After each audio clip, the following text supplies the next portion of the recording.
नमस्कार दोस्तों, मैं हिम्मत सेठ एक बार फिर आपके सामने उपस्थित हूँ एक नए विषय को लेकर। दोस्तों, आज बात करेंगे H1B वीज़ा पे। जो अमेरिका का वीज़ा है और उसके बिना कोई अमेरिका में अमेरिका की जो अमेरिका के नागरिक नहीं हैं और अमेरिका में रहना चाहते हैं या रहते हैं, उनके लिए वो वीज़ा बहुत ज़रूरी है। तो अभी ये जो राष्ट्रपति जी हैं ट्रम्प साहब, पिछले 9 महीने से चुन कर आए हैं ये, और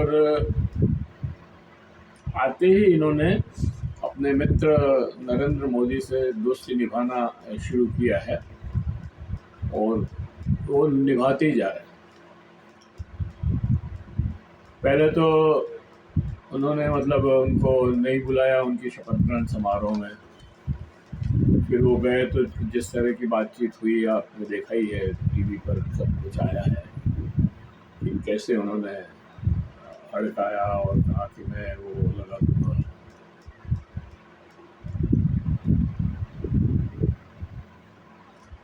रेसिप्रोकल टैरिफ लगाऊंगा और मोदी साहब चुपचाप सुनते रहे। आने के बाद उन्होंने 25% टैरिफ लगा दी। फिर कहा कि आप रूस से तेल खरीद रहे हो और आयुध सामान खरीद रहे हो, इसलिए आपके ऊपर जो है 25% पेनल्टी लगेगी, या तो आप उससे बंद करो सामान खरीद। तो नहीं बंद किया तो 25% टैरिफ पे पेनल्टी लगा दी, मतलब 50% अभी टैरिफ देनी पड़ रही है। फिर और दबाव डाला तो नरेंद्र मोदी ने पहले ये कह रहे थे कि हम कृषि को नहीं खोलेंगे, कृषि पे जो है ड्यूटी जो है वही रहेगी, कम नहीं करेंगे। लेकिन फिर धीरे से कपास पे ड्यूटी कम कर दी। इसके बीच में जो ऑपरेशन सिंदूर हुआ, ऑपरेशन सिंदूर में भी ट्रम्प साहब ने कहा कि मैंने समझौता करवाया। हमारे विदेश मंत्रालय के लोगों ने कहा नहीं, ये तो हमने पाकिस्तान की रिक्वेस्ट आई, उसके ऊपर हमने समझौता कर लिया, हमारे पे कोई दबाव नहीं था, हमें अमेरिका से कोई इस मामले में कोई मतलब ही नहीं था। लेकिन फिर ये ट्रम्प साहब बार बार बोलते रहे, 30 बार लगभग उन्होंने ये बात दोहराई कि मैंने भारत और पाकिस्तान का वो करवा दिया, समझौता करवा दिया। जब आप नहीं माने, उनको ये श्रेय नहीं दिया कि उन्होंने जो है ये समझौता करवाया है, तो उन्होंने क्या किया, उन्होंने मुनीर साहब जो पाकिस्तान के जनरल हैं, अभी तो फील्ड मार्शल हो गए हैं, सेना के सर्वेसर्वा, उनको ट्रम्प साहब ने अपने घर पे बुलाया पाकिस्तान अमेरिका में, और अपने घर पे उनको लंच पे बुलाया, फिर लंच करवाया उनको, और फिर ये बयान दिया कि पाकिस्तान में बहुत पेट्रोल है, वो हम एक्सप्लोर करेंगे, और हमने एक कंपनी बना दी है, वो एक्सप्लोर करेगी और वो जो है सबको बेचेगी, भारत भी उससे खरीद सकता है। इस तरह का बयान तो बहुत ही हद हुई। खैर, ये सब पुरानी बातें हो गई। मैं आपको एक नई बात बताता हूँ। जब वो नई बात बताऊँ उसके पहले मैं आपको ये अपील करना चाहता हूँ कि अगर आपने अभी तक भी हमारे इस YouTube चैनल महावीर सप्ताह संदेश को सब्सक्राइब न किया है तो सब्सक्राइब कर लें, बेल आइकन दबाना न भूलें। तो दोस्तों, अगर आपको वीडियो अच्छे लग रहे हैं तो लाइक करें, फॉरवर्ड करें, और लोगों को भेजें, सोशल ग्रुप्स में डालें, और जितना सब्सक्राइब करेंगे उतना ही हमें प्रोत्साहन मिलेगा, और लाइक करेंगे तो हमें प्रोत्साहन मिलेगा, और सब्सक्राइब करेंगे तो हमें और ज़्यादा प्रोत्साहन। खैर, अब मैं आपको ये नई बात बताता हूँ कि अभी 17 सितंबर को हमारे प्रधानमंत्री नरेंद्र मोदी सर का जो है बर्थडे था, 75 साल पूरे हो गए। उसमें सुबह-सुबह सबसे पहले उनकी मोबाइल पर घंटी बजी और उठाया तो पता लगा कि वो ट्रम्प साहब का है। ट्रम्प साहब ने कहा, "अरे Narendra, hello Narendra, happy birthday to you और मैं गिफ्ट भेज रहा हूँ।" 2 दिन 3 दिन बाद एक आदेश निकाला उन्होंने। अच्छा, इससे नरेंद्र मोदी तो आश्चर्यचकित रह गए कि अरे ट्रम्प साहब ने मेरे को कैसे ये भेज दिया। वो तो अभी लड़ाई के मूड में चल रहे हैं। और लेकिन उन्होंने हैप्पी बर्थडे कहा तो उससे गदगद हो गए वो, और उनको लगा कि भाई हम तो अब हमारी दोस्ती वापस हो जाएगी और सारी चीज़ें ठीक हो जाएगी, बढ़िया हो जाएगा मामला। उन्होंने भी बहुत अच्छा रिस्पांस दिया। और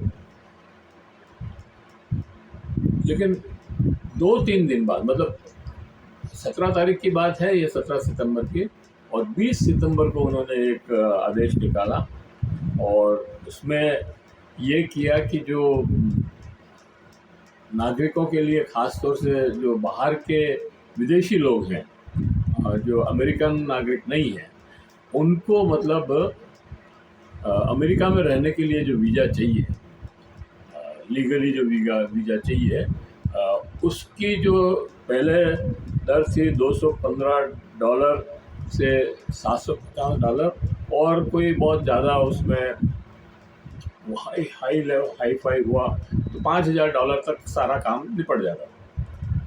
अब उस $5000 की रेट वाला वीज़ा की उन्होंने रख कर दी $1,00,000।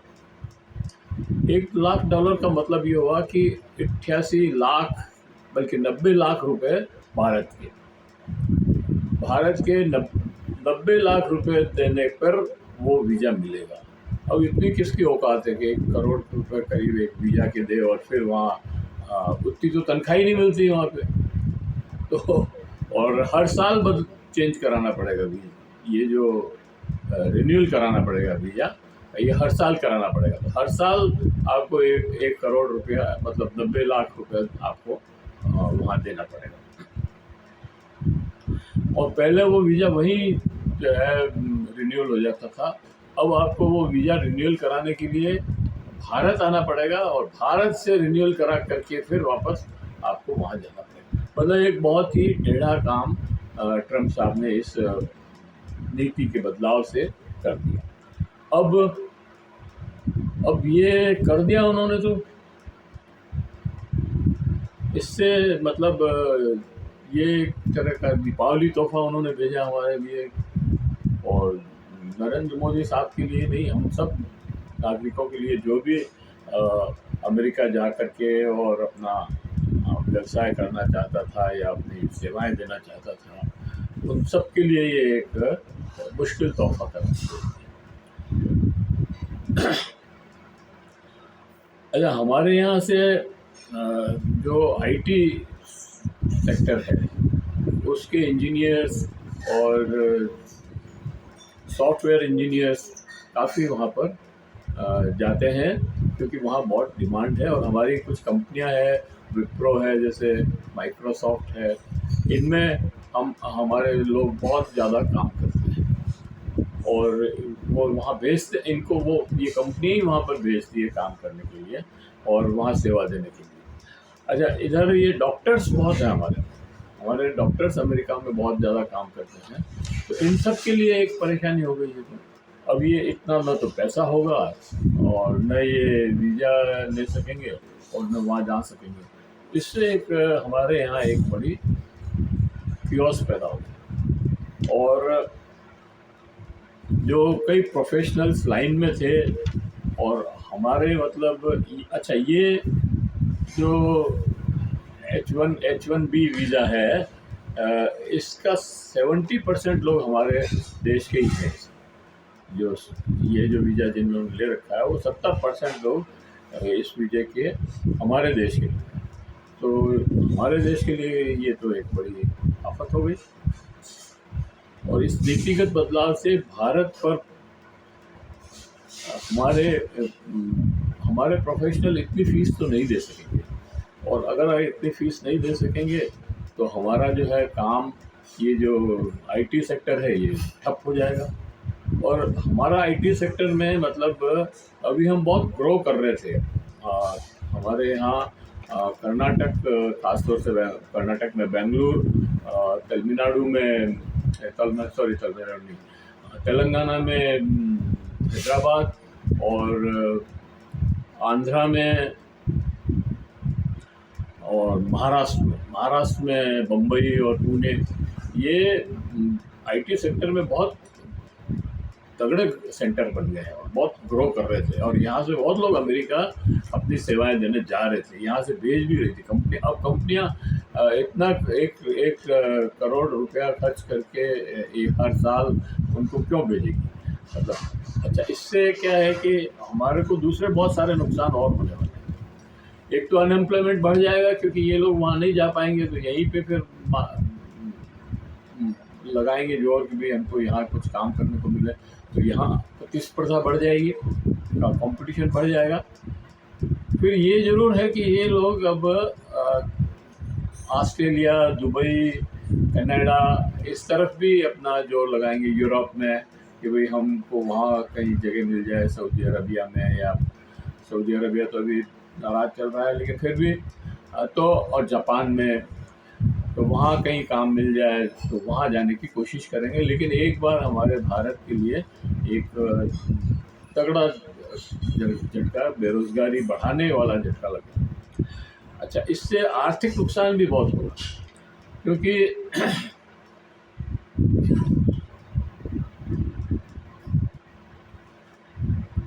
क्योंकि इसमें क्या है, हमें ख़ास तौर से आर्थिक नुकसान इसलिए होगा कि ये जो लोग जाते थे, हमारे प्रोफेशनल्स वहाँ पर काम करते थे, वो अपने परिवार के लिए वहाँ से डॉलर्स भेजते थे। वो जो रुपया भेजते थे वो हमारी फॉरेन करेंसी का जो रिज़र्व है उसमें जाता था, तो वो हमारा रिज़र्व जो है भारी भरकम रहता था कि भाई हमारे पास इतना रिज़र्व है। अभी हम बहुत अच्छे स्थिति में थे रिज़र्व के मामले में एटलीस्ट। हालांकि बहुत सारा पैसा अभी निकाल भी रहे हैं लोग, जो शेयर मार्केट में लगा रहे हैं वो तो निकाल रहे हैं, लेकिन जो पैसा वहाँ से इस रेमिटेशंस के नाम से आ रहा है, जो लोग वहाँ पर प्रोफेशनल्स काम कर रहे हैं और यहाँ पर पैसा भेज रहे हैं, उसका भी काफ़ी बड़ा भाग हमारे यहाँ फॉरेन एक्सचेंज इस रिज़र्व में है। तो वो भी कम पड़ जाएगा जब ये लोग जाएंगे ही नहीं, वहाँ काम ही नहीं करेंगे, तो दूसरी जगह जहाँ काम करेंगे वहाँ इतना पैसा नहीं मिलेगा, और पैसा नहीं मिलेगा तो उतना पैसा भेज नहीं पाएंगे। तो ये जो कंपनियाँ थी अपने यहाँ, इन्फोसिस, विप्रो, HCL, टेक महिंद्रा, ये हज़ारों कर्मचारियों को वहाँ बेचती थी, और अब ये सब ठंडा पड़ जाएगा मामला। अच्छा, एक्सपोर्ट का जो अपना ये मार्केट है, ये 250 से $350 का है, अरब डॉलर, और इसमें मतलब अमेरिका का 60% हिस्सा अमेरिका का है, तो मतलब सबसे ज़्यादा हिस्सा अमेरिका का है। तो वो सब महंगा वीज़ा होने से प्रतिस्पर्धा बढ़ जाएगी और ये सब लोग अब नहीं जा पाएंगे। तो इस तरह से मतलब इसका हमारी अर्थव्यवस्था पे भी बहुत बुरा असर पड़ेगा, विदेशी मुद्रा पे भी असर पड़ेगा, और बेरोज़गारी पे तो असर पड़ेगा ही पड़ेगा। तो इस तरह से ये हमको एक बहुत ही तगड़ा झटका ट्रम्प साहब ने दिया है। ये हमारी विदेश नीति की कमजोरी भी है दोस्तों, तो इस विदेश नीति की पर फिर एक बार और बात करेंगे।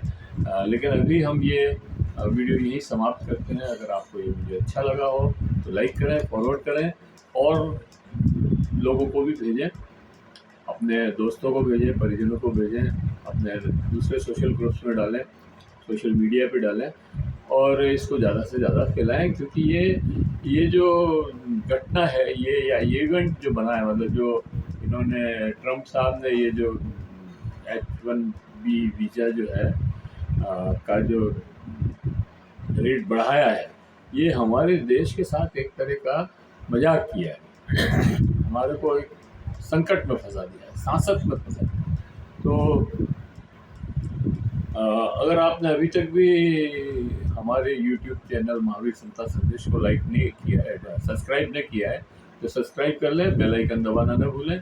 और अगर आपको वीडियो अच्छा लग रहा है तो लाइक करें, फॉलो करें। जय हिंद, जय भारत। फिर मिलते हैं किसी और वीडियो के साथ। धन्यवाद।